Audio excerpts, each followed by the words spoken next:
All right, this video is going to take you through writing your characterization exploded moment. So what you've been working on so far is you've already identified one of our protagonist profiles, one of your character profiles, and done some digging into the particular character you chose.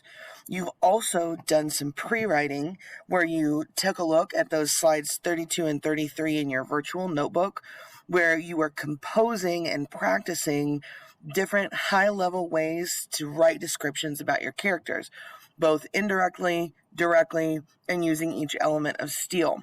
What we're doing now is it's time to layer everything together. Your task is to write an exploded moment that lasts no longer than 5 minutes worth of time, like in your story, right? It's one event and we're really slowing down that time. And it's an exploded moment about your character. Our recommendation is that you choose something that is a really intense moment. Something either super positive or pretty negative is going on right in that very moment.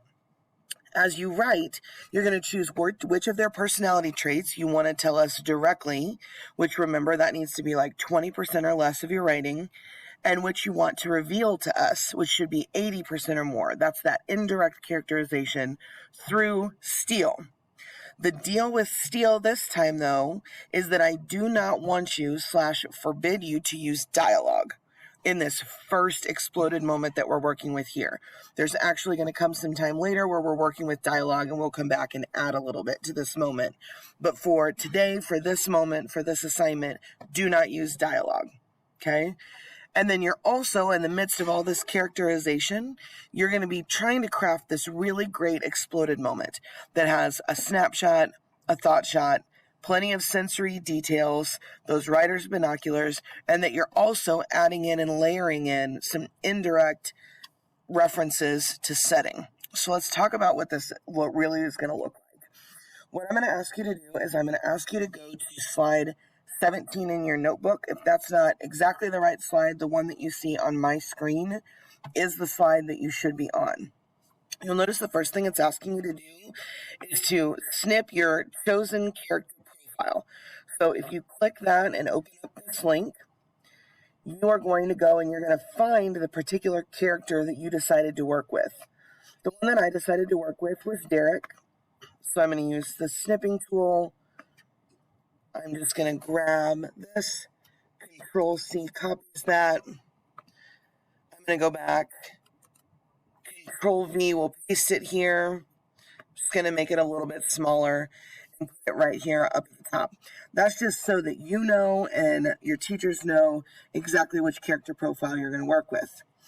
Then down here where it says my writing, you're going to be writing your exploded moment. If this isn't enough space for you, we also have slide 18 set aside for your writing. Remember when we studied one of our mentor texts, the Sea Devil, that exploded moment only took 15 seconds worth of real time, but it was 7 paragraphs worth of writing. Your goal is to really dig in and to show us how you can layer all the things that we've been working with together to create this really amazing exploded moment. When you are all the way finished and you've created that moment, I'll also ask you to look at slide 19. This is a revision slide, and your goal here is if you're all the way done with it, that you would come to this revision slide and you would take pieces of what you wrote and you would paste it into then, just copy and paste. Then I want you to actually revise it. So maybe you find a sentence or two where you were directly stating something, and now you're going to try and dig in and reveal it in a specific way. I want you to at least have 3 of those by the time that you're finished. Okay, so let's take a look at what an example of this might look like.